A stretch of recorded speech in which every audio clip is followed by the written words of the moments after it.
श्री स्वामी समर्थ मंडळी, आज आपण माहीमचा हलवा बनवणार आहे। त्यासाठी मी अर्धा वाटी तूप घेतले आणि त्याच वाटीने मी 1 वाटी मैदा घेतलाय आणि 1 आणि अर्धी वाटी साखर घेतली आणि अर्धी वाटी पाणी घेतले। ते दोन्ही मिक्स करून टाकलेले आहे आणि आता डालडा त्याच्यामध्ये फूड कलर पण टाकणार आहे मी आणि व्हॅनिला एसेन्सचे 2-3 टिपके टाकणार आहे।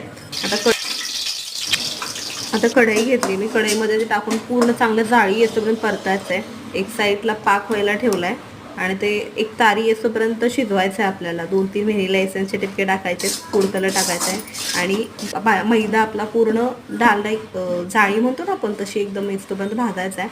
त्याच्यानंतर एक तारा आलेली आहे, आता आपण दोन्ही पण मिक्स करूयात आणि मिक्स केल्यानंतर गॅस लगेच बंद करायचा आहे। 5 ते 10 मिनिटांमध्ये आपला ते शिजून रेडी होतो। नंतर असं थंड करायला ठेवायचं आहे, नंतर वड्या पाडून घ्यायच्यात आणि तयार आहे।